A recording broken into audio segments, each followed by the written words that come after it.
Oh, hello, Sinju from 2BCU here.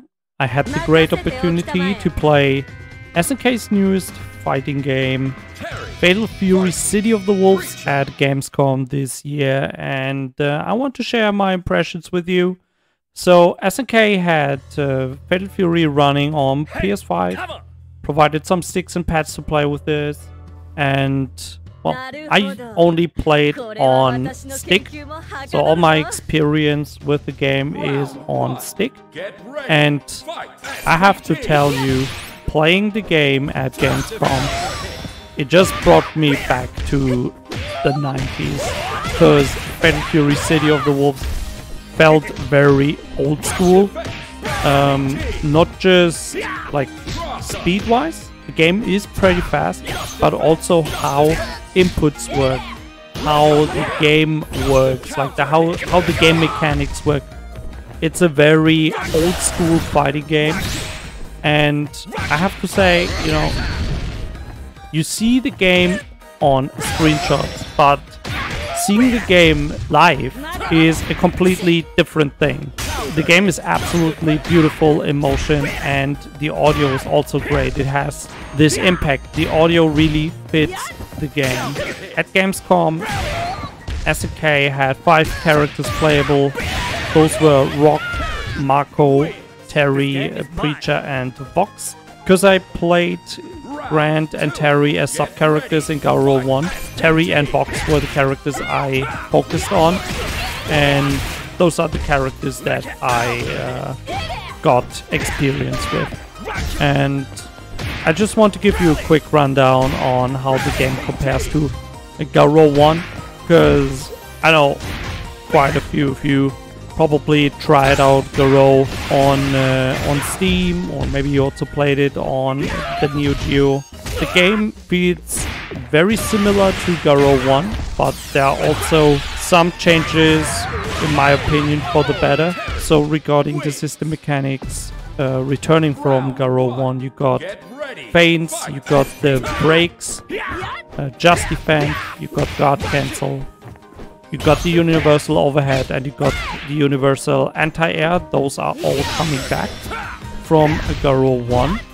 And you have new system mechanics like ref arts, so EX specials. You got ref axle, which is EX special cancelled into EX special.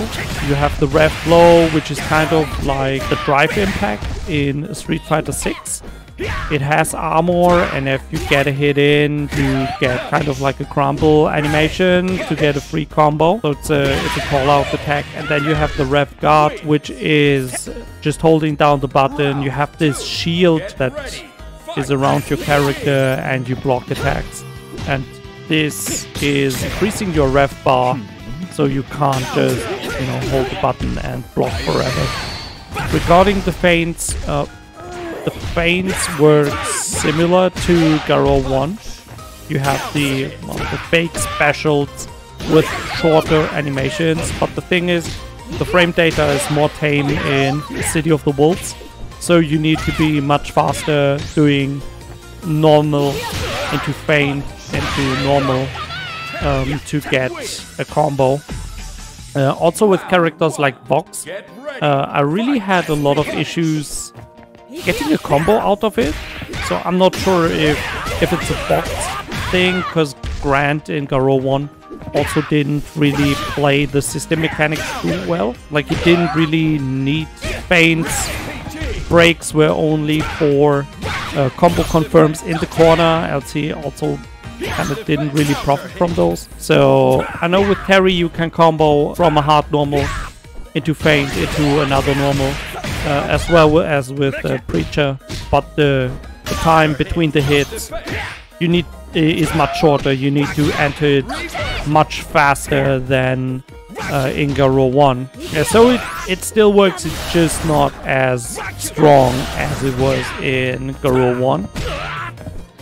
And regarding the breaks, they work exactly the same. So for example, with Fox, you can cancel his Dragon Punch with a break, so you press Light Punch and Light Kick, and then you cancel your DP. And it's the same You can again not use any normals after the break. For combos you need to do another special, so it works exactly the same. Just Defend is also similar, or it works the same as Garou 1. I can't comment on the timings, how long the Just Defend window is in frames, but it felt very natural coming from Garou 1. So if you know the timing in Garou 1, then you will also be able to Just Defend in City of the Wolves. The same for guard cancels. The difference is just that if you guard cancel in City of the Wolves, you need to be faster guard canceling, and there's less stop when you get the Just Defend. So if the opponent, for example, presses 2 light punches and you Just Defend guard cancel the first light punch, it can happen that if you're not using a special that has invincibility, or you're not doing a super, you will get hit by the next light punch. It happened to me quite a few times when I tried to Just Defend guard cancel into a fireball that I got clipped by the light punch from the opponent.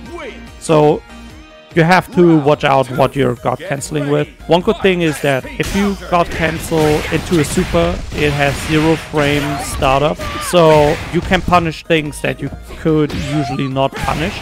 I'm not sure if you can punish safe jumps with this, but if it's a 0 frame super, you should in theory be able to do that, which I really like, because then you just can't loop your set play, because if you do a meaty jump in, it's very easy to Just Defend, guard cancel, and if the opponent has 1 super bar, he can guard cancel into super and punish your safe jump. So that is giving the game a great dynamic, and I really enjoy this. Also, as mentioned, you have the universal overhead and you have the universal anti-air returning. The input is different, same for the feint.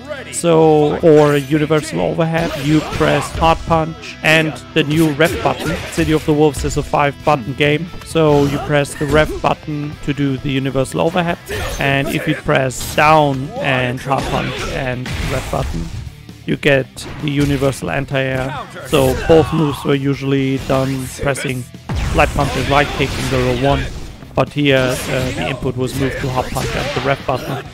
And the same is true for the feint, which moved from light punch and hard punch to hard kick and ref button. So the input is a bit weird if you play block layouts. So if you have the punches in the top row and the kicks in the bottom row, you need to switch fingers on the arcade stick to get the feint, so you have a bit more movement with the fingers, but I think it's just something you need to get used to. It's not mind-blowing, it's just that you need to readjust your muscle memory to this new input.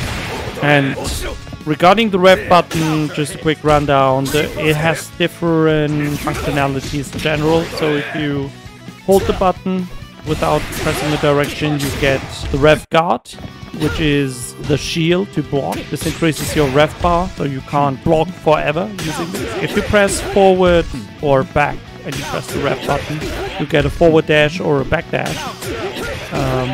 So it's also a movement macro, so you're gonna use it quite a lot playing City of the Wolves right now, except if they're changing the inputs for some reason in the final version. You are not getting around using the 5th button, the red button.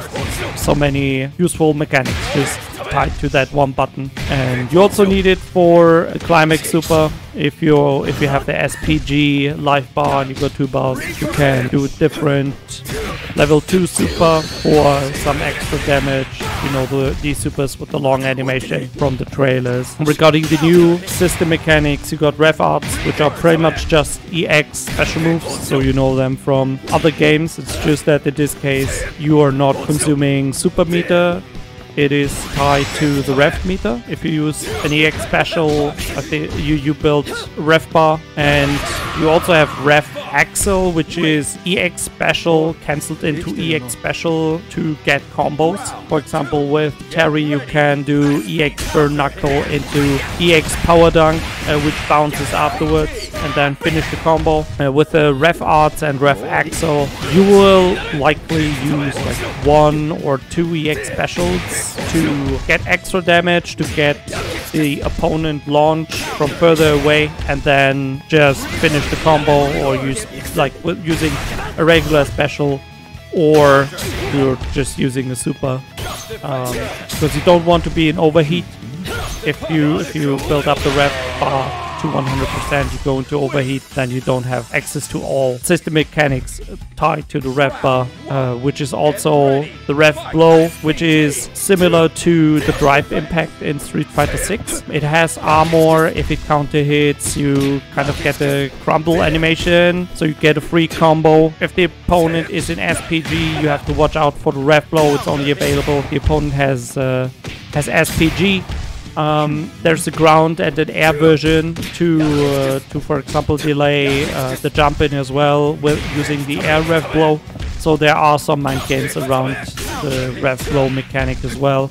Regarding the net play, well, it was an offline demo, so I can't comment on net play on the online net code, but the game has rollback. There's going to be crossplay as well. We just have to see how this is going to turn out. SNK is aware that it's very important for the European community and the American community that the game has good net play to become popular, or to keep getting played for a long time. So we just have to see how it ends up in the end, in the final version when the game is released. And if you want to hear more about the future of City of the Wolves that SNK has planned for us, then you should check out the interview I had with the developers from SNK, which I'm gonna upload later on this week to the 2BCU channel. So subscribe to the channel so you see when the video is uploaded. And finishing off this video, I just want to again say this game, City of the Wolves, was so much fun playing it at Gamescom. I really enjoyed it. If you pick it up, if you played Garou 1 or any fighting game in the 90s, you feel right at home. This is old school fighting game at its best, and I can't wait for the game to release in April. Keep an eye on updates from SNK regarding the game. There are still characters that need to be announced, and I'm really looking forward to getting my hands on the game. Maybe we get a beta, I don't know, but I hope we get a demo or a beta that we can play before the game releases. And I think this is gonna be the big opportunity for SNK to compete with Street Fighter 6. The game is just great.